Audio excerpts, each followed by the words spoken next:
The Flash Season 8 started out with a bit of a comeback after the god-awful Season 7 with the Armageddon arc / crossover event, which was not great, but at least watchable, at least at times entertaining, and it had at least a very cool concept as well. My full review is in the cards, and also shout out to my patrons, all three of you. You are amazing, for early videos and the ability to ask me anything at any time, plus to just to support me in general. Link will be in the description down below to my Patreon. I really appreciate it. But getting back to my point, Season 8 was looking to be a big upgrade on Season 7, which isn't really saying much, because honestly anything would be better than Season 7, but it did at least start off as an improvement.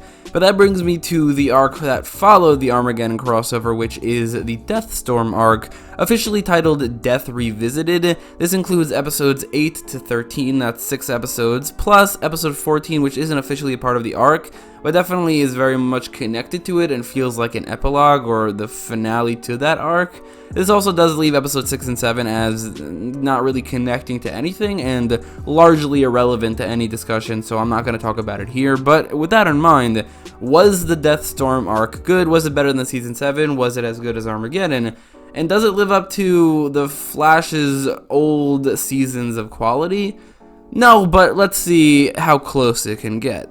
So first of all, I want to talk about the standard things that could hinder or not hinder any given season / storyline of The Flash specifically. This includes, first of all, Barry's level of competence as a hero, which was so frustrating in some of the later seasons of The Flash, because then he's been The Flash for so long that you would think that he would have some experience and know what he's doing, but so much of the time it's the team and the people behind at Star Labs who give him pointers and tell him what to do, and it becomes very frustrating. And this is something that I did really enjoy about the Armageddon arc. Barry definitely felt a lot more competent in the beginning of this season, like he acts on his own a lot of the time, he comes up with his own ideas, instead of, like I said, the people from Star Labs giving him the plan, and that did continue to this. I felt like Barry was his own competent hero. He didn't really need the help of the other Star Labs characters, except for what they specifically are there for. Like, Chester builds things, and he's like the science guy and the tech guy. He doesn't come up with the plans of what Barry should do in the field,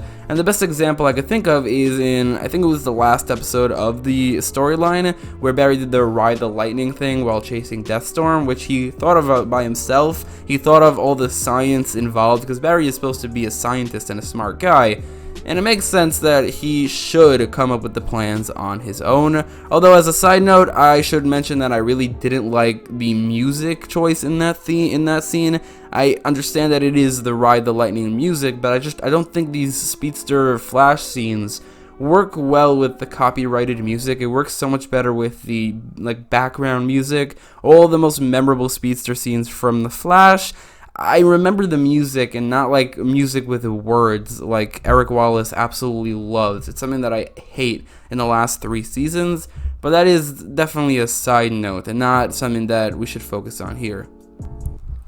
The second main thing that can, and usually does, hinder any given season / storyline of The Flash is the absolutely god-awful supporting cast. I feel like a broken record in saying this, but The Flash's supporting cast has devolved into the single worst thing about the show, which is saying quite a bit. I couldn't care less about Allegra, Chester, or Cecile. In fact, with those characters, I frequently skip any one of their scenes that don't connect to the main storyline, and the ones that do, I usually skim through them, which I'll admit I didn't recall doing so much in this arc compared to like in Season 7, but it definitely didn't not happen. It happened occasionally, and in terms of Cecile, the writing surrounding the character is borderline insulting to the audience. How she constantly has to tell us what the other characters are feeling. The amount of times she said the word grief in this arc is absurd, and it's insulting not only to the audience but also to the actors. It's like the writers don't really trust them to convey their emotions,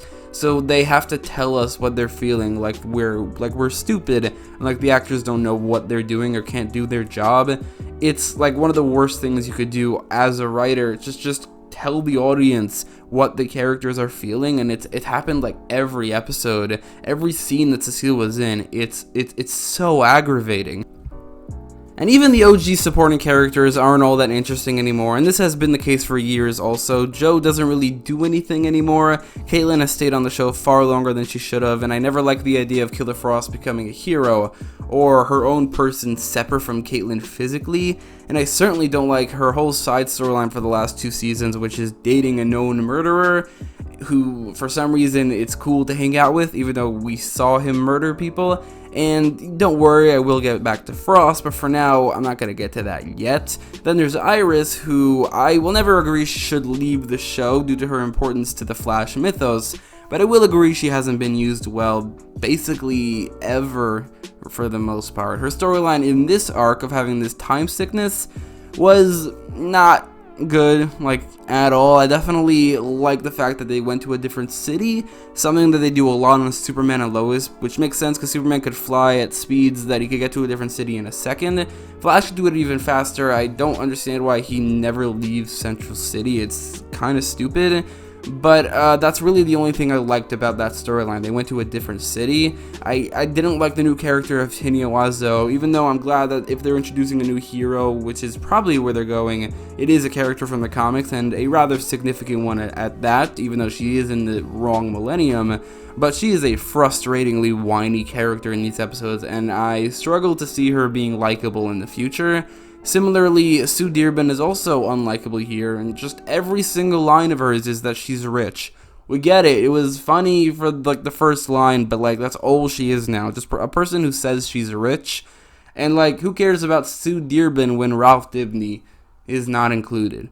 And the worst part about all of this is that Iris's time sickness, it feels like, has been going on for years now. I don't remember when it started, I think it was like mid-season 7. But who cares at this point? It's been like a whole season and nothing's happened. It's like she's getting sick and sicker and sicker and sicker, but nothing's happened with that, and it's going on for so long. I didn't like this side storyline, so let's get back to the main one. But let's get into what makes this arc truly unique, the main villain, Deathstorm, which, first of all, I should say, I thought the build-up to him as a villain was done perfectly, starting out as this black flame without a true physical form, this ruthless, unstoppable, serial-killing force of nature that even the Flash's powers can't touch, not because the Flash is nerfed, but more so because Deathstorm is this powerful cosmic being who the Flash's powers just don't affect. That I thought was really well handled. It gave me a feeling of fear from the villain that I haven't felt on this show since Zoom. Not that Savitar or the Thinker or Bloodwork were bad villains, but they didn't have that like scary factor, that like unstoppable serial killer that Zoom was. Deathstorm also was for a couple episodes, and I thought that worked really well. And while I do think that he might have been the Black Flame and not his true form for one episode too many, for the most part the build-up was really well handled, which does lead to the actual Deathstorm reveal in an episode where he manipulates Caitlyn using Ronnie's body, which is just, it's gut-wrenching to watch. It's well handled, but I'm like, why do the writers hate Caitlyn so much? Why does she always have to suffer more than everybody? Honestly, one of the main reasons I want her to leave the show is because really all they do with the character is make her suffer. So, and I think she's suffered enough. So let her leave and be happy, apart from the just suffering that is Team Flash for her. But it did work for the episode, and the reveal of Deathstorm was great. His design is fantastic, one of the best designs on the Flash, perfectly adapting the design from the comics, from the Blackest Night comic, where he looks absolutely fantastic. He looks so cool. During the build-up to Deathstorm and then the payoff with his reveal, I honestly felt like we're in the midst of getting another top-tier Flash villain, which I felt in the beginning of Season 6 with Bloodwork, and then not after that, and then not at all in Season 7, not in Season 5 either, a bit in Season 4, but then that definitely faded away. It's been a really long time, or it has been few and far between, since the early Speedster villains, where I felt like, damn, this villain might be up there as one of the best villains of the Flash.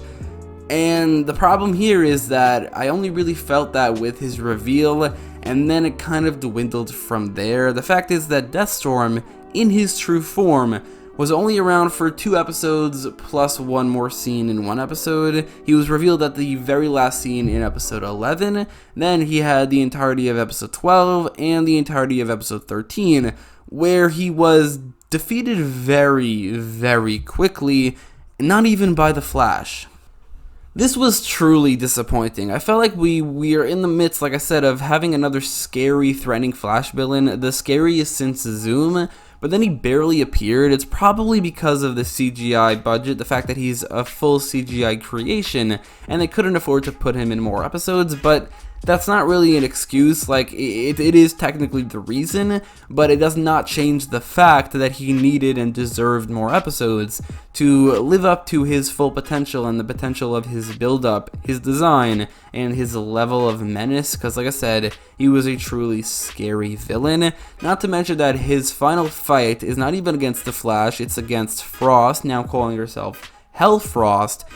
And it's like, it's Chillblaine who comes up with the plan, or gives Hellfrost the motivation or whatever to finally become Hellfrost, and then the fight is less than a minute. The final fight against the main villain is a plan that is like, you know, Barry and Caitlin, and they all come up with it, but it's like Chillblaine who comes up with the final motivation to give Frost, and then the Flash, the main character, isn't even a part of the fight, and it lasts less than a minute.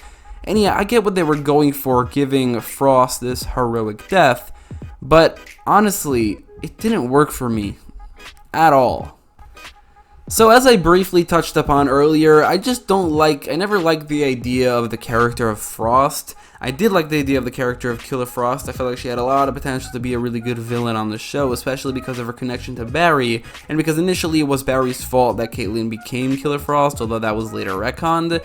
I don't like the idea of Killer Frost becoming a hero. I don't like the idea of Caitlin and Frost being separated physically.